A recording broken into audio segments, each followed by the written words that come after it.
Hello, everyone. Welcome back to Me, Myself, and Die. I am, as always, your intrepid host, Trevor DeVal, doing something a little different here today. We're doing a live review of the Mythic Game Master Emulator version 2. It's live for my patrons and my YouTube channel subscribers. So hello, all of you who are here to join us for this live experiment. Thanks for coming out. We've got some people on the chat already. I'm going to be doing my best to try and address your comments and questions as we go. I'm going to try and get everybody in, but of course, I'm also trying to review the product as we go. So I'll try and get to everybody. Just sort of full disclosure here, I have the Mythic GME 2nd edition, obviously. I'm reviewing it.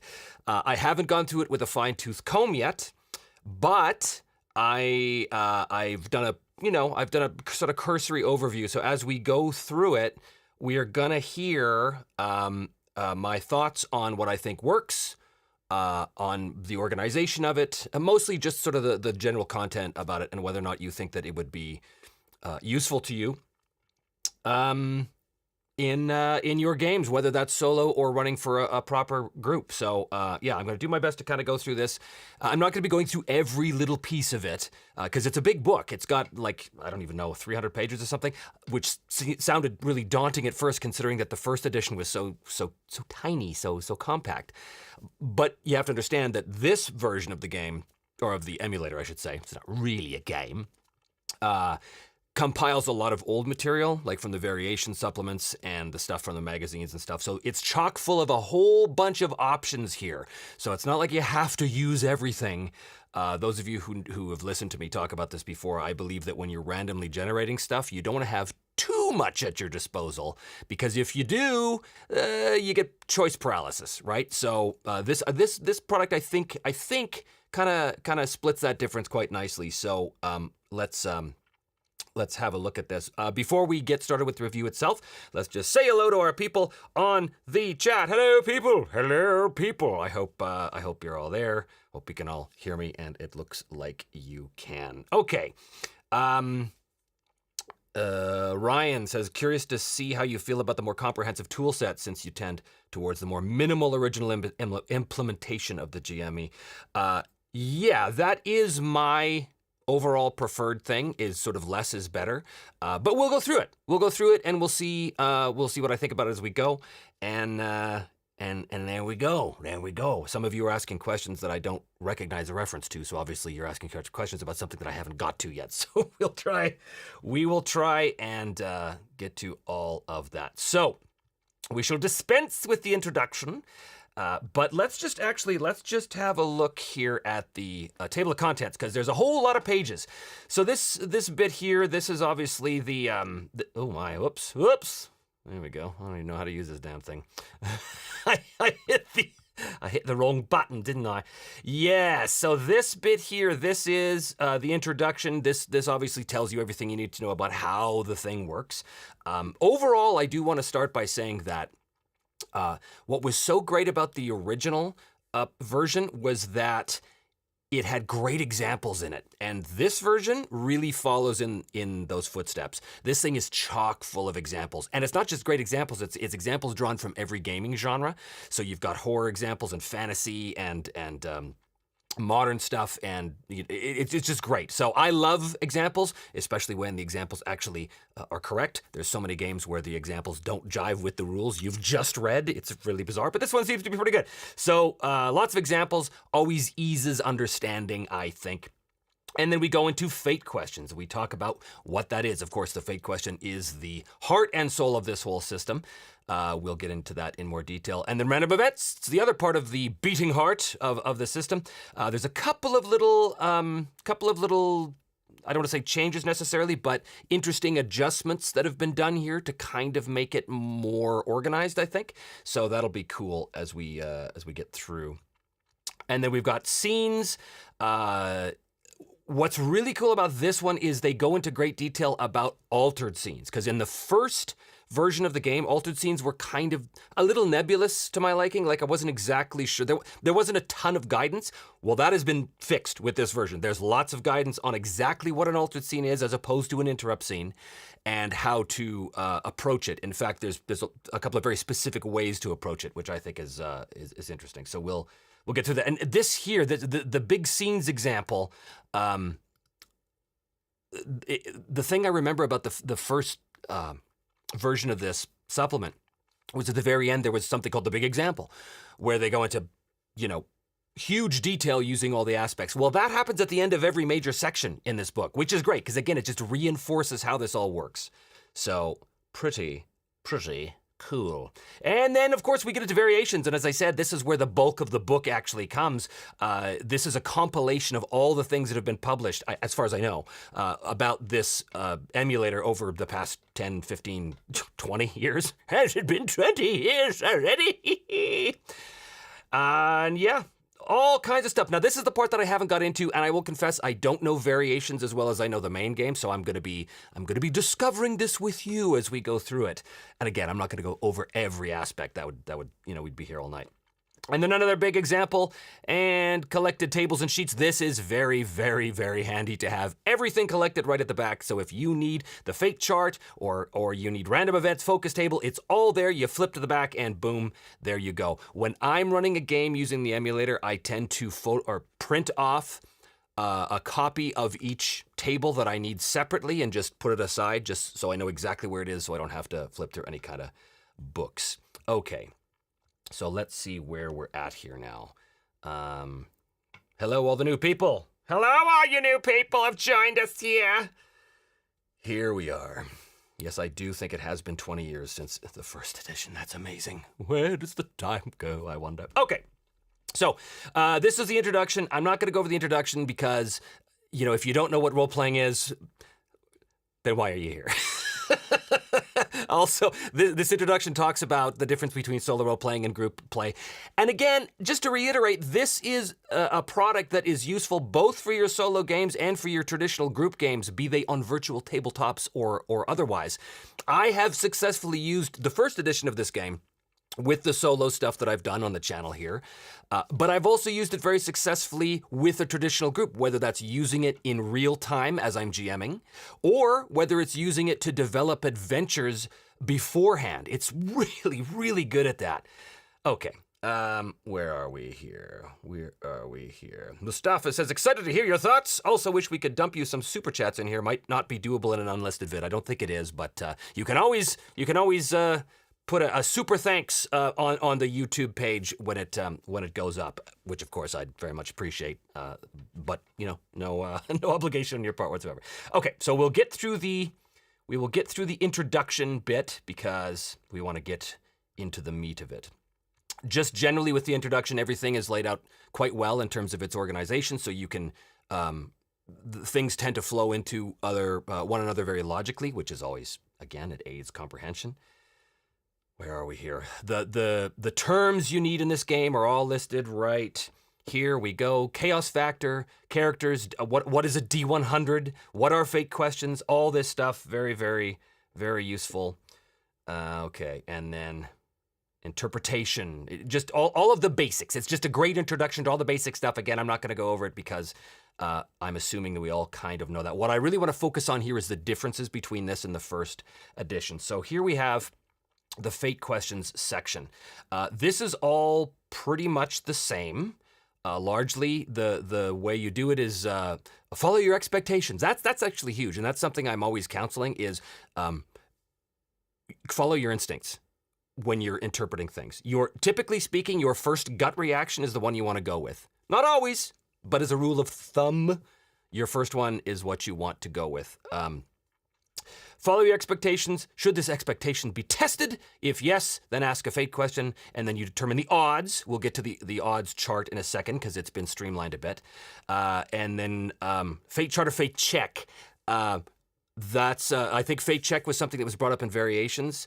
It's a different way of determining the outcome of a yes or no question. I vastly prefer the chart system, but that's just me. My brain doesn't work well with anything to do with extra math, but we'll come to that.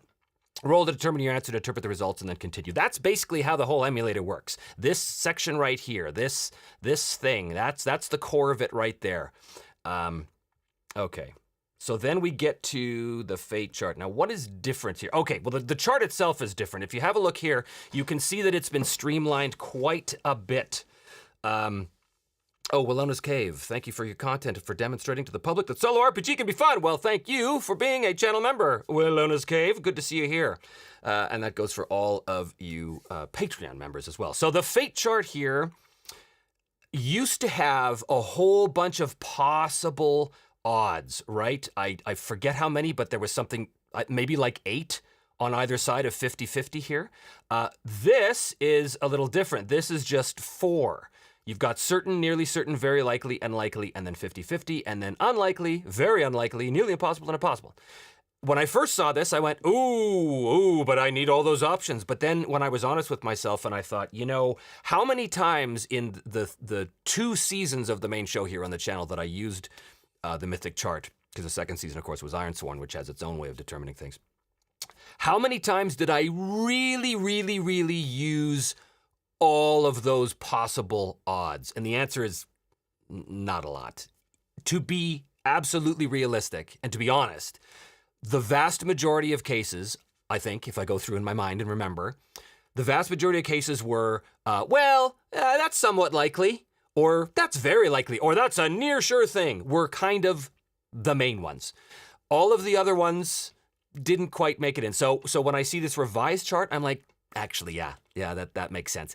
There's not a huge difference between whatever it was called, like very likely and, you know, a near sure thing or whatever it was, right? There wasn't a huge difference. So this has been streamlined a little bit.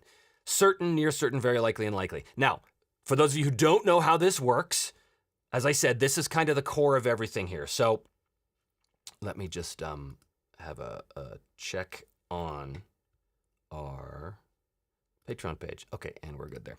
Okay, so this is how this works. It occurs to me you weren't seeing the fate chart when I was talking about it, but here it is. Certain, near certain, very likely, and likely, and then on the other side, unlikely, very unlikely, nearly impossible, and impossible. So this is how this works. Every scene is a chaos factor. The chaos factor represents how in control or out of control the characters are. You start at 5, typically, and it goes from there. So if you are at chaos factor 5, and you are asking a question to the fate chart, is the door to the dungeon stuck, let's say? Well, the first thing you do is assign odds to it, right? Well, if you have no idea at all, it could either be one or the other, then 50-50 is your choice. And if you're at chaos factor 5, you do that and you get a string of 3 numbers, 10, 50, and 91. What this means is, if on a D100 roll, you roll 1 to 10, you get an exceptional result, an exceptional yes. If you get 11 to 50, you get a yes, a regular yes. If you get 51 to 90, that's a no result, and a 91 to 100 is an exceptional no result. Have I got that right? Because I screwed this up when I was talking about Ironsworn in my last video. I think that's right. I'm sure you guys will tell me here in the chat if I got it wrong, but I think that's right. Yes, lower is yes. So. As your chaos factor fluctuates and you choose the odds, then the potential results of your questions are going to change. So if you're at, say, chaos factor 7 down here, and it's a near certain thing you decide, then the whole screen goes blue. Then you look at that.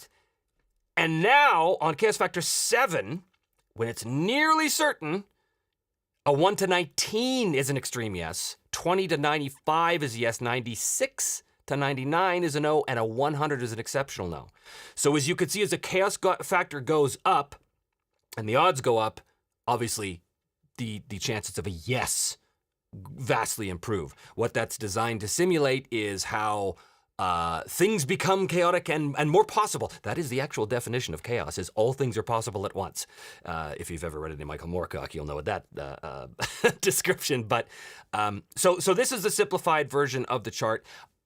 I like it. I think it's a good change, and I can see this being a little more useful at the table as well.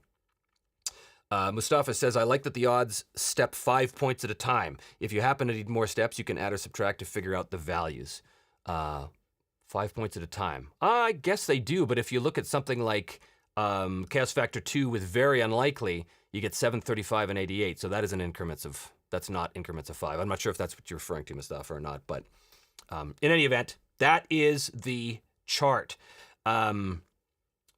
Yeah, and then here we have just great examples of what each of these odds mean in different potential questions. So in this example, is the creature hostile? And you get different outcomes based on these different odds, right? So for example, if your question is, will this abandoned car start? And it's a very likely, then there's signs of recent use and it looks to be in good shape is your answer, right? If you roll, or if you're determining the odds on that thing. Okay. So let us go back to now. Yeah, so basically here, this is an explanation of the chaos factor values. Again, everything in this book is just, it's more of the same, more examples, more streamlining, more, hey, this is how this works, which is helpful, especially to someone who's new to this product. I have to remember that too, that I've been using this thing for years, so a lot of this is second nature to me, and it might not be to you if this is the first time you've looked at it. So higher values equal more yes answers and more random events. And more unexpected scenes, okay? Whereas lower chaos values equal more no answers, fewer random events, and more expected scenes. Okay, and we're going to get into what all of that means as we go through. Okay, and then there's some descriptions of what each answer means. A yes versus an exceptional yes. A no versus an exceptional no. And there's all kinds of ways to interpret this. Each one with its own examples. You can see here, right? Like, here's the description for what a no response means. A no response to a fate question means the answer is the next most expected outcome from what a yes would have meant. With simple questions, a no may be the opposite of a yes, and therefore easy to interpret. A complex question might require more interpretive legwork. And then there's an example in italics. There's an example after every single thing to really drill in how this works. Very, very useful and appreciated. Okay. Let's move on. And then we talk about random events. So how random events work in the game is if you are rolling on the fate chart, if you get a double number, as it says right here, when rolling D100 to answer your question, if you get a double number, like 11, 22, 33, and the single value of that number, 1, 2, or 3, falls within the range of the current chaos factor, then you've triggered a random event. And we delve into random events in the next chapter. So if your chaos factor is 5 and you roll a 44, boom, random event, or a 33, or a 22, or a 55, or an 11 becomes a random event, and so on and so forth. Random events are my favorite part of this whole system, as those of you who have watched my show will probably guess. I love crazy things that come up and force you to interpret them. And then we talk about adjusting odds and again, more things like that. Now here we have the fate check. So the fate check is for people who don't like rolling on tables. That's not me. I love me a table and I love me this table. This one, I'm not going to go over with great detail because it's not something I use, but you roll 2d10, but you add the dice together instead of treating them like a percentile, and then you make different adjustments based on the odds, and you compare it to a number, and it's not for me, so I'm not even going to talk about it, but for those of you who are interested in the alternate way of determining the outcome of the fate chart, this is explained well here. And again, we have this section here, when to run with expectations and when to question them. This is just general advice, general examples, chock full of it, which is great. Okay. And lots of things in here like using fate questions to replace RPG rules. It's assumed you're going to be using your favorite RPG of choice with Mythic kind of as an add-on to help you determine, well, to act as the GM, quite literally. It's called the GM emulator. But you can actually use just Mythic to determine the outcome of everything if you want. And so this section kind of talks about that a little bit as well. All right. You guys still there? You started to go a little quiet. Maybe you're all just listening. All right, here we are. A whole section on using that. And then here we go again, the big fate question example. So this is a big detailed example of everything we've just seen in this chapter. Very, very, very helpful. And we move on now to the next section, which is random events. Oh, Telson says in class taking notes. Good. Maddie B, listening to your dulcet tones. Maddie, you're down under, aren't you, Maddie? Oh, I seem to remember you are. Oh, I could be wrong about that. Do correct me if I'm wrong, but do tell me that I'm right if I am. Okay, random events. The types of random events. So there's basically two things here. You get random events from fate questions, like what we just talked about. If you're rolling in the chart and you roll the doubles, that is a random event. And then you get random events from interrupted scenes. An interrupted scene is a twist that derails your expectations about what will happen next to create a new surprise scene. They go into detail later in the scenes section about that. And then the details of generating random events, which is... Just reading some of your responses here. That's pretty good. Generating random events. So you consider the context, determine the event focus, determine the event meaning, and interpret your results. Again, this is the core of the heart. The core of the heart of the core. The core of the heart of the center. Redundant and repetitive and redundant. This is the core of how what a random event is and how to handle it. Consider context. Context is king, baby. Context is king. Context is always king whenever you're using this system. You're always creating the situation based on what came before. That is the context of what is happening or what is currently happening in the scene, right?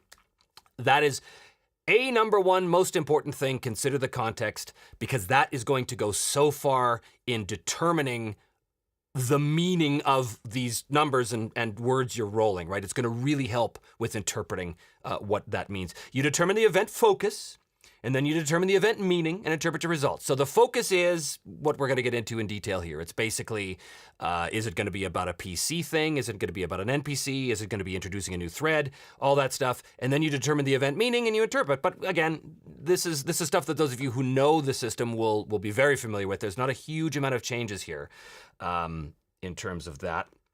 Let's move down here. So there is one actually change that we should talk about. So this is the random event focus table. So when you roll a random event, the first thing you do is determine the event focus. It could be a remote event, an ambiguous event, a new NPC, NPC action, NPC negative, all this stuff. But then down here we have this one, current context. And as far as I know, this one is new. At least it wasn't in the first edition. So the current context is interesting because it basically just said, well, let's have a look, because we can see they go through and describe every single entry and what it means, all with examples. Great stuff. Very, very good. Move toward a thread, move away from the thread. Current context, here we go. So whatever is happening in the scene right now becomes the focus for this event. If the random event was generated from a fate question, then use the context of the fate question as the focus. If the random event was triggered as a scene interrupt, then the event is directly related to whatever's currently going on in your adventure. A random event with the focus of current context takes whatever's going on and adds a new layer to it. So the example here is about the player's gunslinger PC bursts into a barn expecting to find the bandit he's been pursuing. The player asks the fate question, is he in here? Because of course every gunslinger is going to sound like that. Mythic comes back with a no and a random event. The event focus table comes back with current context. The player thought this might be a big moment in the adventure, capturing the bandit, but they were wrong. This unexpected letdown is the context right now, or this unexpected letdown is the context right now, and this random event will have something to do with that. So for example, in that exact scene, if he, instead of the gunslinger rolling current context, if he rolled introduce a new NPC, well, that's a very different outcome. But if it's current context, then well, as per this example here, this unexpected letdown is the context right now, and this random event will have something to do with that. Depending on the event meaning generated, which is the next thing we're going to do, maybe the PC finds a taunting message scrawled on the wall, or discovers a bedroll in the corner indicating the bandit had been here but moved on. Because remember, this is in response to the context of the player asking, is the bandit here? And the answer was no. So there's something else that happens that sort of helps support that doesn't bring in some seemingly random thing like move toward a thread or introduce an NPC or something like that. Okay, so that's just it's just a new thing that's added, which I think will help to kind of smooth things over in certain situations. Benjamin Waters asks me, what are your thoughts on the many new meaning tables? I find I can struggle to pick which tables to use more than before when it was just action subject. We're coming to that right away, and I'm gonna address that because there are a lot more tables and a lot more choices in this version. Again, it's optional. It's totally optional. These are things that are brought in from the variation supplements and the other stuff that were printed after the first edition. But it's all included here as an option. So everything's kind of in one place, which is cool. But remind me, actually, Benjamin and the rest of you, remind me to talk about this in juxtaposition with Une, the NPC emulator that I've used a lot. Remind me to mention that if I forget. Okay, where are we here? And there talks about. You can also choose. You can choose the focus as well in certain events. I mean, you can do anything you want. It's your damn game. But they talk about specifically when to choose the focus, and that will actually lead us into something that I think is an interesting development, and that is this right here, the adventures list. So in the first edition, you had one page, and on that page was a box for each scene 1, scene 2, scene 3, with some lines in there to take notes. There was a space for chaos factor, so you could keep track of it. There was a list of characters, and there was a list of threads. That's a lot of information on one page. And if you look at my my chicken scratching, mad scrawling on those sheets as I'm running through seasons 1 and 3 of the show on this channel, it becomes, you have to write quite small. There's not a lot of room. And what would happen is, let's say you have a random event that says move towards a thread. Well, what you would do is you would look at your thread list, and let's say there was 9 of them. So you would say, okay, well, I don't know which one it is, so I'm going to roll a d10, because that's the dice closest to the number, and I'll just ignore 10. And roll again to randomly determine that. Well, what this does is it kind of helps organize that a little better. So this, as you can see, is now grouped, be it threads or characters, it's the same thing, into kind of subsections. You've got the 1s and 2s, the 3s and 4s, and each of these has a corresponding die type. So what does that mean? It means that when you are adding, let's say, characters to your list as you're going through the game, new characters are popping up, you're putting them in there, you write them, in here. And okay, there's the first one, there's the second one, there's the third one. And let's say you've got, 7 characters, okay, that have all emerged. And there's a random event that says NPC action. Okay, well, which NPC are you dealing with? You have 7.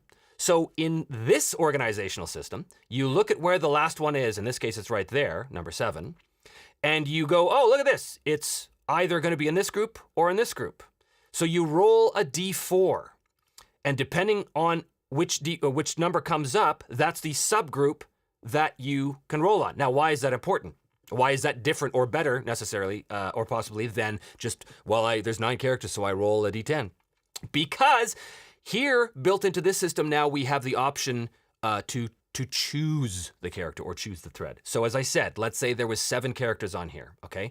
And you rolled a 2 on your d4. Well, then you roll a d10, and let's say you get a 6. Well, that means this is the character right here, character number 3. That's who it pertains to. But, again, you've got 7 characters here. Let's say you rolled a d4 and you got a 4, and then you rolled an 8. Well, there's nothing in 8 except the word choose, which means you can now choose which character that NPC action pertains to. Or you can roll again. You can always roll again if you want to. But I kind of like that. I kind of like that it builds in this system to be able to give you the option to kind of reduce some of the chaos around the character, because that's kind of what this does. Anytime you have the option to choose sort of which way the narrative is going to go, to my mind, it represents a lessening of the overall chaos of the world. So I kind of like that that's built in here. And also it's rolling dice, and yeah, I love rolling dice. So okay, so that is the what as far as I can tell, that's sort of a big addition to this, or not really an addition. It's a slight alteration. And then we come into this. This is the event meaning. Now, this is what Benjamin was talking about, because in the first edition, there was just action and subject. That was what it was. Action, subject, you put the 2 words together when you're trying to determine the meaning of the event, and you interpret from there. So we still have that, as we can see right here. There it is, the old table. And I'm not sure if this is the exact same table as the first edition or not, but I'm sure it's close enough. Action 1, action 2. So if you roll 49 and 37, you're going to get heal and group. Heal, group. Well, obviously you can't interpret that unless you know what the context is, but that's going to tell you a lot. And for me, that is very often enough to tell me everything I need to know to continue. Because, and something that is talked about in these rules and in these examples, is interpretation of these event meanings. These words are there to provide a starting point for your imagination. You can take them literally. Sometimes they work really well when you take them literally. If you're in a room with a bunch of sick people and a random event happens and it's heal group, well, to me, that means the doctor shows up, right? But you don't have to take it literally. All you have to do is allow it as to fire your imagination point. It's a jumping off point for you to think about what it could mean. When I look back at season 1 and season 3 of the show, there are many times where, because of the editing, because of the pacing that I use in the show, you very often don't see my thought process of how to interpret it. So there'll be situations where you'll see me roll and it'll come up with whatever, use strength, and then you'll see something develop that doesn't immediately, even to my eye, and I'm the guy who interpreted the first time. You see me do something that even to my eye is like, how did you get to there from use strength? But that's because it wasn't a literal interpretation of that moment. It was just something that connected the first instincts in my brain, and I grabbed it and went with it. So that's this. But, Magnificent Devil says, you can also fill in the first line of each box first, which will always let you generate a random result without choosing. Yes, you can. Yes. As I said, you can do whatever you want. It's your game. But, so this is the general table. This is the main table. This is the one that, is of most use to me. But then we get here. Now we have descriptions. Generously healthy. Interestingly rustic. Officially enormous. Whatever. This is an alternate way of determining the event meaning. And then we have these locations, characters, and objects. When I first saw this, I'm not going to lie, my first thought was too much. If you throw too many options at me, I go into choice paralysis and I shut down. And if I shut down in the middle of trying to maintain a momentum in the storyline of the game, that's going to kill me. However, when you read the examples in here, and again, there's a bazillion examples, it's very clear these things are just there as options if you so choose. So for example, let's say that you roll a random event and the event focus says, introduce a new PC. Well, you might roll on the old table, the standard table, or you might go, you know what? We have got this fancy-dancy character element thing here. I'm going to roll on that first, and I roll classy and official. Classy and official. That tells me a lot about that person right out of the gate, based on the context. Now, I will tell you that for me, when I use this, I tend to go from the big picture down to the specifics. So I am very likely to use the main table first to get a sense of the action, to get a sense of what is going on in general, and then I will roll again on these tables to narrow it down. So if we introduce a new NPC, just to give you an example that I'm making up right now, and I roll befriend suffering. Again, I don't have the context, but let's go back to the room with all of the sick people, let's say, just because I already said befriend suffering. Well, that's a random event, and let's say it's introduce a new NPC, befriend suffering. Well, to me, befriend suffering, that's like a nurse. That's like the new NPC is a nurse that is really compassionate and is really like going above and beyond to help these sick patients. So much so that our main character, notices. But then I might say, okay, all right. So befriend suffering could be a nurse. Yeah, could be a nurse. In fact, I really like that idea. So let's go down and get a character description. And we get creepy and questioning. Okay, so now we know a little more about this, and it changed it, didn't it? Befriend nurse or befriend suffering. So she's really helping these patients above and beyond. And then creepy and, was it questioning that I said? I've already forgotten. Creepy and questioning. Well, now there's a reason why there's clearly a reason, and a very creepy reason why she's being so close and nice to these people is because she's trying to get some information out of them. So that adds a whole new level of that character right there. Boom! Oh, wow, that's so cool. Or let's say that the random event deals with an object, something that shows up that is of interest. Well, you could do the standard table, or you could go to your objects table. Communication And ornamental, communication ornamental. If it's a modern day game, you might say, oh, that's a really expensive cell phone. Or, depending on the year it's happening. I'm running a vampire game right now that's set in the year 2004, so that might be a car phone. Ooh. We had cell phones in 2004. I don't know what the hell I'm saying. But the point is, again, it all comes back to context. So, Ben, to address your question, which is now back here,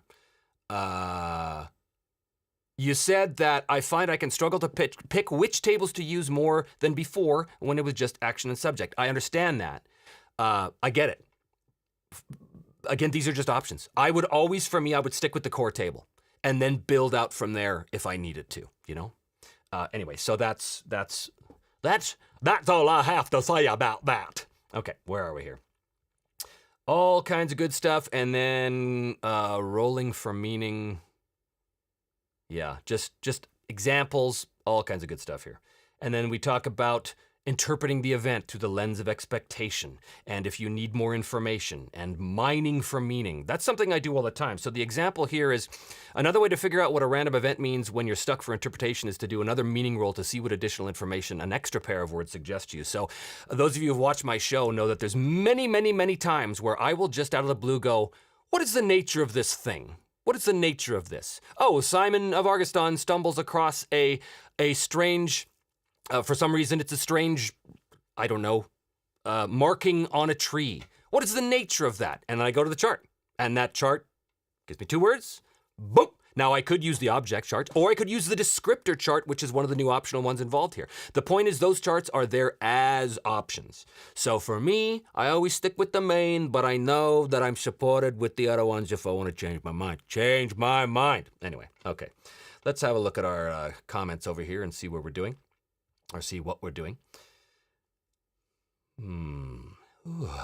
Maddie B says, same concept as Une. That is correct. Very much so. And in fact, you could, so Une, for those of you who don't know, the universal NPC emulator, it basically allows you to generate NPCs on the fly that are randomly determined, but you get a sense of who they are, what they want, what their various power levels are, that kind of stuff. It's a great supplement, and I heartily recommend it. But this new version of Mythic kind of rolls that in with the character descriptors. Again, everything in one book. That's pretty cool. I would love to have this in hardback. I'm not a big PDF guy, especially when I'm at the table. I need to have a book in my hand. So I think there's a hard copy coming out soon. Maybe you guys could tell me if that is in fact the case. All right. And then here again, look at this, the big random event example. So another huge, big example at the end of this section. I just love that. Very, very, very handy. Okay. There's so much. And then boom, scenes, elements of a scene. The lists, the scene structure, playing and bookkeeping. So here, the lists. So elements of the scene, lists, scene structure, playing and bookkeeping. Just what I just said, but here it is in big black and white letters. So the lists of a scene, we've already seen. Seen what I did there? The lists are threads and characters. So, the threads are story threads that come up. Okay, and it's listed right here, the threads list. Threads are the quests, tasks, and missions you choose to pursue through your player character. Anything at all. In season 3 of Me, Myself, and I, a handful of Edward's very first threads, which we started at the very beginning of the game with, because he was a character that was carried over from the first season, was find out what he's doing on this island, find a way to deal with Sherilyn, and deal with the Order of the Purifying Flame that was chasing him. Those were the 3 threads. And more very quickly came up as you play, right?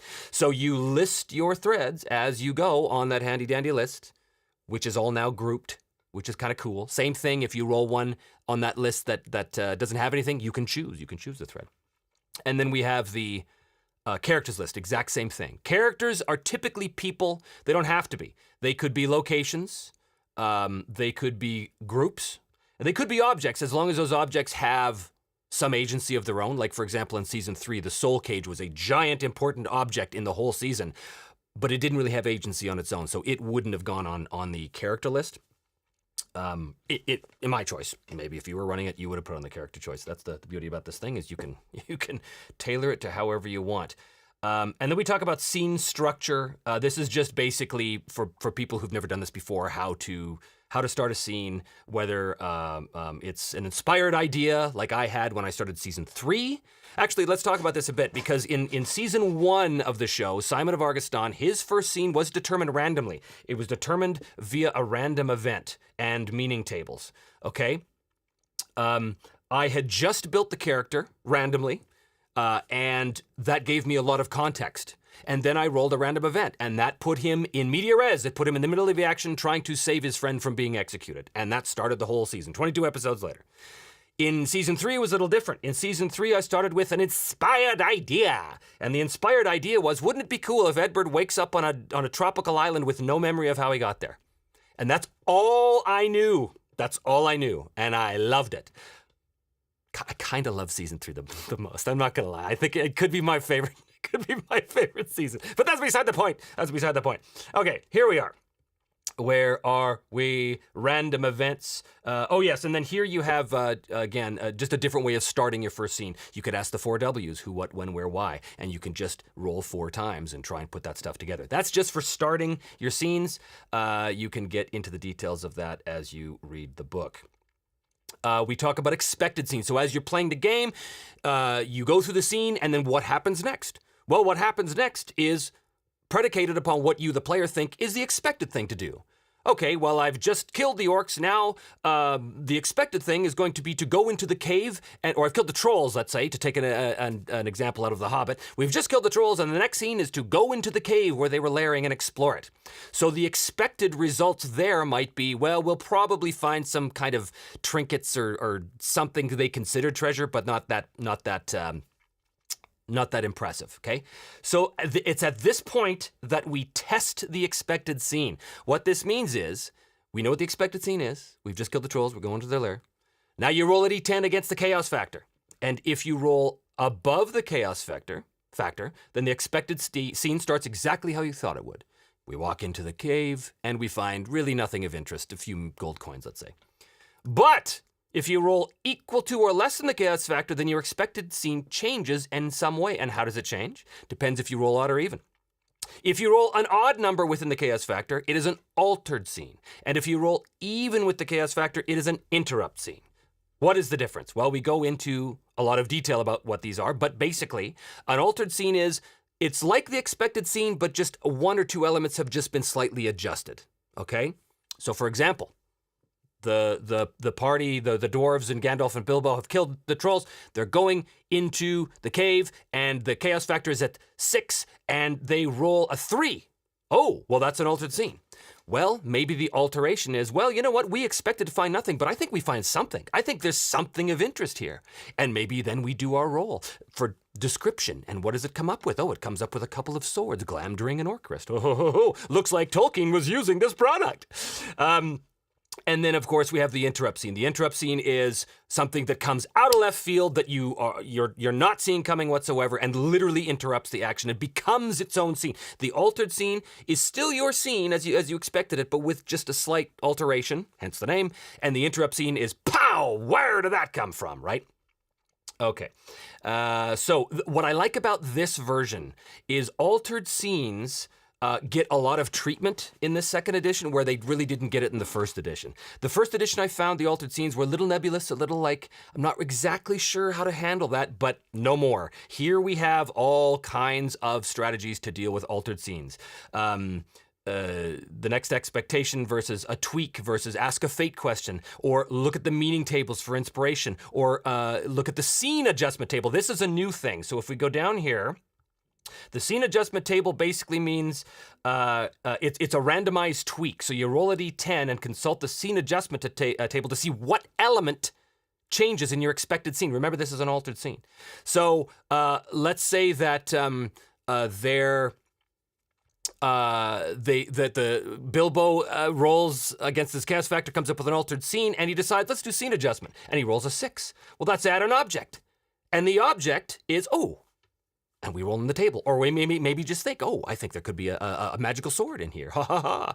That's an altered scene. An interrupt scene might be, I don't know, a great eagle falls dead from the sky and blocks him in the cave all of a sudden.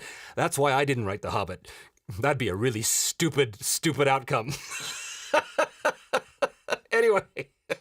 Anyway, the point is, people, is that this altered scene section gets a lot of love in this version, which is really, really cool. Okay.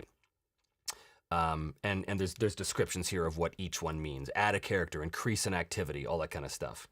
Looking forward to using that one in the future. And then we get the interrupt scenes. I don't think too much has changed with interrupt scenes. It's pretty much, a regular random event. And then you play out the scene, and then we have another couple of giant big examples and how to deal with twists and turns, how to begin and end a scene. Lots of interesting stuff on here. Here we have basically the second part of the adventure journal. So the first part is going to be the threads and characters lists, which we saw before, and now we've got the other part, which is the adventure title, and then scene summaries here. The current chaos factor, there's a big box there. There's a big box because that constantly changes with each scene, right? And then general notes down here. So that's pretty cool there. And it tells you down here your process. Test the expected scene against a chaos factor, play out the scene, update list, and chaos factor. And that's how that works. All right. And then lots of stuff about how to start or end a scene. This is really good for those of you who don't feel you have a lot of control over pacing. A lot of people I talk to or I read about, they say, well, I just never know where a scene begins or ends. This section here is really good for that. It's going to give you all kinds of strategies to start and end your scenes. I will say this, though, that there is a trick in writing. And I'm not saying this is writing. It can be used for writing, of course. Writing and DMing are not the same thing at all. But there is a trick that has really helped me from writing. I write for all kinds of people. I write for Marvel. I don't know if you guys knew that or not, but I've written a bunch of stuff for Marvel. But there's a trick in writing where you say to yourself, okay, in any given scene, I want to come in late and get out early. What does that mean? It means that you don't want to waste a lot of time on either end of the scene. You want to get to the heart and the meat of the scene as soon as possible, the action of the scene. So when you come into the scene, you want something already happening, in media res, in most cases, right? In the middle of the action. And then you want to leave early. Why do you want to leave early? You want to leave early before it's totally resolved to give you a sense of tension for what's coming next. It's like a little mini cliffhanger, right? So you can keep that in mind when you're doing end scenes as well. But again, this section is very good for that, to talk about that stuff. Let's go to the chat and see what's going on over here.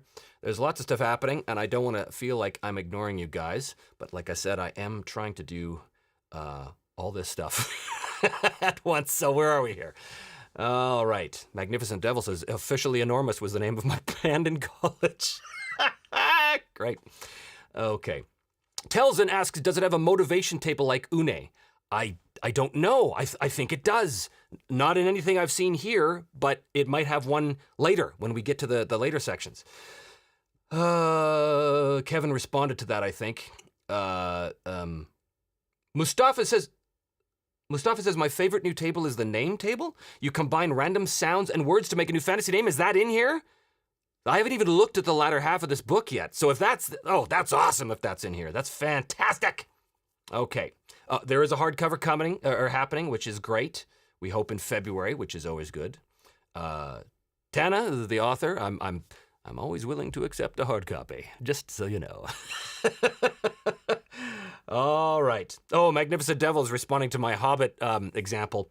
Is there a magical sword here? The answer is extreme yes. 2 magical swords, precisely. That's clearly how Tolkien used that when he was writing it. Okay. Waco Glennon says, now I expect Conjure on the Beach and Dead Eagles in every season. Don't. Conjure on the Beach is not canon. It's not canon. It was just a stupid little thing I thought was funny. That is all that is. Anyway, enough of that. Let us get back to the book. The book. Where are we at here? All kinds of good advice for scenes, how to deal with them, how to play through them, and then again, a giant example at the end. Discovering meaning. This is great because this is something I do all the time. You can roll on a meaning table anytime you want to know something a yes or no fate question doesn't easily cover. Determining character backgrounds, learning what a new NPC looks like, discovering what action is happening in a scene, any detail, like I do that all the time. And so with these new tables, I'm going to have many options to continue doing it in sort of a different, same way, but just with different information at my fingertips.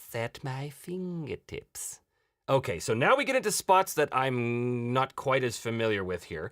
Elements meaning tables at a glance. So this must be, oh boy, are these all the elements tables that we are going to have from this point on? Oh my God, look at this. Look at this! Look at all of these options. Wow, is that in here? Is that in this book? Oh, and there they are! Oh, look at this! Oh, this is amazing! Okay, I love this. You know, too much option is a bad thing, but hey, this is a good thing because it's just all in one book, man. Oh, I love that. I love everything just kind of, compiled like that. This is fantastic. Well, this goes on and on and on. Character actions, combat. This is like the table in Ironsworn when you want to know what the enemy does. Well, he attacks and moves. Ooh, that's cool. If he's playing Pathfinder, then he moves and attacks and then moves again because of his 3-action economy. Anyway, respect Pathfinder. I'm not mocking anybody. Look, this is fantastic. Oh, I could just go on. Look at this. Okay, all right. So basically, this book means you don't need any other books, apparently. Oh, this is fantastic. Oh boy. All right, I'm not going to sit here and just, gush over this thing. I'm going to get to something I can criticize, damn it. I don't know if I'll find it. It just keeps going. Oh, look at this. Dungeon traps even. So I use the Tome of Adventure Design. That's kind of what this reminds me of, all of the possibilities, although this is very straightforward. This is just all built into that core mechanic of determining your event meaning based on the chart. This is fantastic. For a guy like me, this is perfect because this is all just providing inspiration jumping off points. And that's what I love. Like, I'm not a huge fan of a bunch of different subsystems spread out over a bunch of different books because then I have to find them in the different books and that tends to kill my pace. But this... oh yeah, I love this. Okay, let's get to something past this, and it just goes on and on. Wow, undead descriptors, visions and dreams, terrain descriptors. Okay. All right, this is silly now. I'm gonna have to cut all this out from the YouTube version. This is just for you patrons. Excuse me. Ooh, my.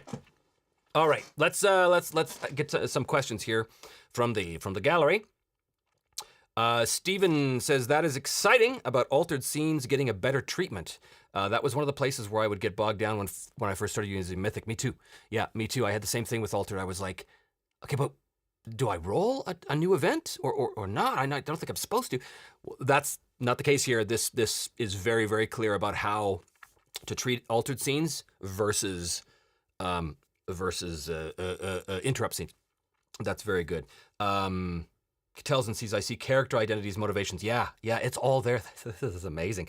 Tana, if you're watching, how long was this in production? How long did you work on this? Because this is an unbelievable compilation. Let us know. Let us know in the comments below. Wow. This is fantastic. Yeah, this is really good. Okay, let's have a look. Where are we here? I'm totally lost now. Location descriptors, characters, army descriptors. Let's have a look so you can see what I'm looking at here. Is this something? Are these new ones? Are these different ones? Or are these just descriptions of what we've seen already? Oh yeah, these descriptions of what we've seen already. Wow. Yeah. Okay. So these are just this is the descriptions of the tables, and again, just examples after examples and little tips and tricks on how to use this. This is a wealth of information. Oh, here we go, names. Oh, this is cool. So there is a table on names, as you said. It requires a bit more explanation. It's a collection of sounds and concepts that, when combined, are suggestive of names.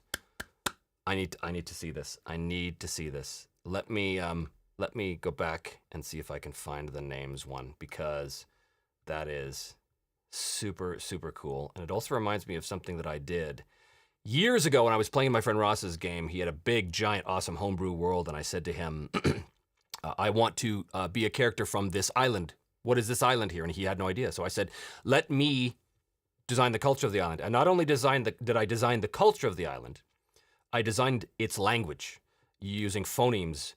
There was an article in Dragon Magazine way back on how to build a language and the building blocks of languages based on linguistic work. And I took to that and I made a language. And it wasn't the most elegant one, but it was so cool. And it was totally unique. Like, everyone knew when you were speaking Alamic, because it was like, oh, that doesn't sound like anything on Earth. You know, it was super cool. Anyway, that's why I'm really interested in this. So let's look at the names here. Almost there, guys. Almost there. Names, here we go. Okay. Oh, this is cool. Yeah, this reminds me of a lot of different name generators. And I love this too. I love name generators that are piecemeal, because it gives you, it's like, you know, a million tables in one, basically. That's really neat. Oh, that's so cool. Oh, look at this. Okay, so let's say you roll a 10 on the name, and you take 2 sections, right? Or maybe more. Ba, and then you roll 51 location. So, you know, let's say it's the I don't know, Cliffs of Rorge or something. Then your name is Barorge, and you know that he is from Rorge. That's cool. That's cool. Or occupation if you rolled 62. So Smith, and then you rolled 26. Emotion, Sad Smith. Gary Sadsmith. Anyway, that's cool. Oh, so cool. Love it. Love it, love it, love it. All right, enough of gushing. Enough. Let's get to things. So all kinds of descriptions here. Oh boy. Look at this. Strategy for generating NPC actions. Do you have an idea of what the NPC will do? If yes, do you have a clear idea of what the NPC will do and the action is not crucial to the adventure? If yes, use your expectations and improvise. Exactly. But if these are no, you go to the fate chart and ask a fate question and discover the meaning with meaning tables. This tool is so robust. The GME not only acts as a GM, it acts as an NPC creator, it acts as a random object placement tool, it acts as a dungeon generator, it acts as everything. And it's the best thing about the GME is that it is all contained within its own little system. So you never get out of control. That's what I always loved about threads and character lists, is that you could always keep very careful track of who was what and who was where and what the interactions were and who were the important figures in the world as relates to the main character or characters. It's all just there. You know, people have often complimented me on the seasons of the show I do where it seems, oh, wow, it seems like a great story that all wrapped up at the end. Yeah, but that's largely because of this tool. This tool allows you to channel your imagination in such a way that nothing gets lost. You know, if you're aware. You gotta be aware. You gotta be on your toes, of course. You always gotta be on your toes. This is fantastic. All right. This is just general advice for different things. Conversations. Here we go. So this is what Une did as well. Une had a module in it that if you wanted to talk to the NPC and the GM didn't know what the NPC wanted to talk about, there was a conversation generator, basically, which is still really cool, and I'd still use that. Magnificent Devil. Lovecrafter, yes. Howard Phillips Lovecrafter. So good. Steven says, becoming familiar with Mythic and the system of tracking threads helped me as a GM to port that mindset even when not using the GME. Keeping a physical log of threads for the party to interact with, that is absolutely true. This tool really built a lot of very, very good habits in me that I'm using even now, even in my vampire game. Basically, I have a list of all the characters and all the threads and how they interact, and that obviously interacts with the player's actions and stuff, and it feels very robust, and it feels very organic, and it feels very natural. Just fantastic. Okay, so this thing just goes on. End of scene bookkeeping. This is from the first edition as well. You add your list elements at the end of the scene. You add any threads. You add any new characters. Looks like there's some slight adjustments here. And adjust your chaos factor, and away we go. So again, that's all kind of the same stuff, but just with more. And then another, can you guess? Giant example. That's right, another giant example. Oh boy, wow. And we're not even, this is page 118 of 320. Okay, I'm gonna have to get going on this because I could just go through here and salivate all over my computer all night, and I don't want to bore you all with that. So what is next? Oh, here we go. We get into variations now. Now I'm totally on new ground because I didn't work a lot with variations. The only variation stuff that I worked with, as far as I remember, is there was a Halloween episode in season 1 where I used the horror theme instead of the regular event focus table. It was a horror event focus table, which worked out kind of cool. It just adjusts a few things and adds a couple new possibilities as results in the table and stuff. So this stuff is all totally new to me, and to tell you the truth, I'm not gonna go through all of it, but it sure looks valuable because it gives, again, just chock full of advice. If anybody ever did not know what solo role-playing was or how to do it or how to basically be a better GM, this is the one, man. This is the one to look at. This is fantastic. Oh, look at this, determining NPC statistics. So basically you can do anything in this. All right, you know what? I'm getting verklempt here. I'm getting verklempt. World building. Wow, fantastic. Wow, fantastic. So good, so good. All right. Oh, thread progress. This is kind of looking like it was borrowed from Ironsworn on first glance, which is good because that's a really great way to track things. I'm gonna have to dive into this later and maybe do a part 2 of this review because we're getting super long as it is. So I'm going to call it here for the YouTube version, but I'm gonna continue on with my patrons and YouTube channel members and talk about this a little bit more. And I think at some point I'll probably do a bit of a deep dive on the second part of this book because I said I only got to the first half through the kind of like the core stuff. I haven't even looked at the second bit yet, but wow, Tana Pigeon, my applause to you. Fantastic work. If you are looking for a supplement that's going to help you in solo role playing or help you just be a better GM in general, man, you can do a lot worse than this one. This is really, really exciting. Like I said, this is the first time I've seen a lot of this stuff, and I'm genuinely excited to use it. So yay! Okay, thanks YouTube. I'll see you next time on Me, Myself, and Die. But hello, patrons and YouTube channel members. I know you're still here. Okay, now it's just us. Now it's Me, Myself, and Die After Dark. Okay, let's talk about this, man. This is amazing. This is amazing. I had no idea. I tried to get as far, cheers, by the way. I tried to get as far as I could in the book, but I couldn't get to the second half, so that's why I was a little shocked by what I was seeing.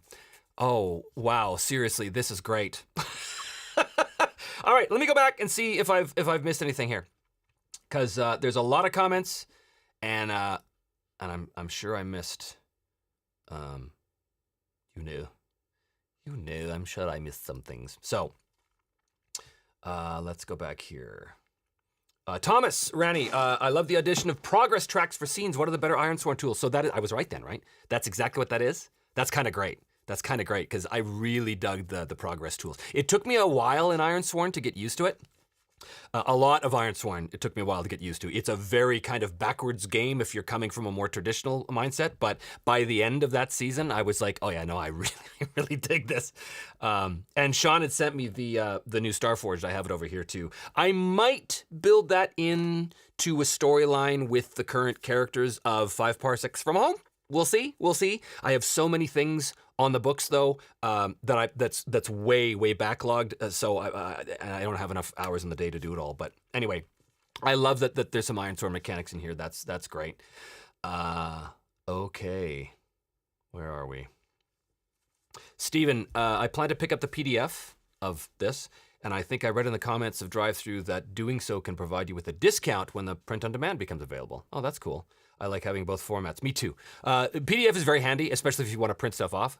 But I'm an old book man. I like to have the solid thing, even though I'm totally running out of shelf space in the Sage's library. I'm like, I might have to build another level on top because I'm gonna need one of those movable ladders at this point. It's a good thing I got high ceilings. Okay. Yeah, PDFs for prepping and checking between sessions, and physical books when at the table. That's me too, dude. That's exactly me. When we do the vampire game, I have everything on, I don't have it in here, but I have everything on my iPad, all of the stuff, all of the books on PDF. And yet, when I go to run the game, I still lug all over those 40 pounds of vampire books over there just because I vastly prefer being able to open the book and flip through pages. I can find stuff way faster by flipping through pages than trying to scroll, and it just, yeah, get off of my lawn, all of you kids. All right. Yeah, Mikhail says, I'm impressed. I've only scanned before, but now I'm seeing its awesomeness. Yeah, me too. Patron party! Woo! Woo! Magnificent Devil, I bought this immediately and I'm printing all these tables right now. All of them? Just buy the book. or don't. I don't know. It's up to you.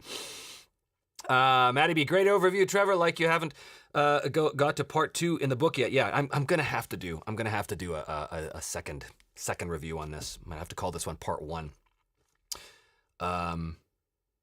Magnificent Devil, Ironsworn was my most successful solo gaming experiment to date. Oh, that's cool. That's cool. I'd say me too, but I've had 3. Okay. Aaron Adventures, Starforged is so great. It takes the awesome stuff from Ironsworn and makes it better. Yeah, that's true. I mean, I don't have to read all these. You guys can see them yourselves. All right. Mustafa says, one new item is weighted lists. You can re-add items to lists up to 3 times each time they are in a scene to increase the probability of hitting in the future. Yeah, I read something about that. I think that would be really particularly useful if you're designing an adventure for a party, especially if you're like designing like a zombie apocalypse game, and so you want to weight the tables to be more zombie-licious, right? More zombie attack, more zombie-based. For me, when I'm doing it on the fly, for myself especially, I kind of like to keep everything open. I like to see where things go. Maddie B, 5 parsecs plus Starforge would be very cool. Yeah, and you know what else too? There was my original plan for 5 parsecs, which I couldn't make happen, was to combine it with another game that somebody sent me, which is a fleet battles game. And I thought that would be really awesome to combine those 2 rule sets. So you've got your players who, because in 5 parsecs, your players on the ship never really gets in fights or anything. It's a conveyance from one world to another. But it would be really awesome to have like a starship combat or starship encounters kind of system. But I couldn't make it happen, mostly because I don't have any ship miniatures and time. I don't have any time. But maybe one day. Telzen, do we have an affiliate link for this yet? I don't know. But if not, I'm going to do that as soon as we're done here. And I'm going to use my YouTube Buddy program to make sure that it updates all instances of the Mythic GM emulator in every video, because this is the one to go to. Man, this is fantastic. This one blows the first one out of the water. It's great. Ryan says, I have a Trapper Keeper full of hole-punched reference tables. A lot of the Mythic material will be happy to declutter that thing a bit. Yeah, for sure. I had my first Mythic was in a, what do they call them? A duotang, where you've got the punched holes, but it's like the two covers, but there's like that metal tongue and groove thing that you use to keep them all together. I think I still have it, actually. I just don't really have any use for it now. Magnificent Devil, he's printing this off because I assume I don't know if he, I presume he, I'm too impatient to wait for the book, and I have more money than sense, which is damning with faint praise. I have been there myself. I have certainly been there myself. What are we at here right now? 1 hour 10. Yeah, that's okay. That's pretty good. Wow, what a book. What a book, man. So, Kevin, when you use Mythic when GMing, what parts of the system do you use? I assume just a fate chart and meaning table. Anything else? Yeah, I use the basic system. I use the charts, but I also, use the threads and the character lists, all that stuff. Yeah, it's mostly that. Mostly I use, especially if I'm making it up as I go along, I like to keep things very simple in terms of the tools at my disposal, because I don't want to get, like I said, choice paralysis with too many things. So, excuse me. Yeah, mostly the fate chart, but you can do a lot with just the fate chart of the meaning tables, man. I mean, I did 2 whole seasons of a show basically with just those things. Stevenson says, with books like this with lots of tables, I also like to print out important or well-used sections and coil bind them. Yep. It's great to be able to lay out a book and have it stay on the page you need. Yeah, for sure. That is smart. Affiliate link, I have to remember to do that, because that's the kind of thing that I will forget, I am sure. Oh, boy, that felt like it was a lot longer than an hour and 11 minutes and 40 seconds. I got so tired. Woo, from loving this so much. Not sponsored by Austin Breweries. That's why I didn't drink it on YouTube, just on here. Just a quick thank you to all of you guys, all of you supporters. You can't know how much it means to me to have a community behind this channel. It's so great, and I count my lucky stars every day. So just a general shout out to all of you out there, whether you're on YouTube or whether you're on Patreon. This has been a really great experience, and you guys have been such a huge part of that. And I really do want to do more of this stuff, more direct interaction, because I think it's cool. Yes, Stephen, it was a great overview of the first section of the book. Thanks for taking us through that. Can't wait for the second portion. Yeah, me neither. Well, thank you all. You're all thanking me, and I'm thanking you, and that's fantastic. I am going to go feed the dog now, because it is time to give her dinner. So thanks for joining me, everyone. This will go up on YouTube after I do a quick little edit, but it'll stay up on, the full version will be up on Patreon, so you can check that out. And for you YouTube channel members, I don't know how to get this to you. I guess I could do a private listing and then have you guys be able to access it. Anyway, send me a message on the YouTube channel, and we'll figure out that stuff together. Okay, guys, that's cool. Thanks so much, and I will talk to you all very soon. Okay.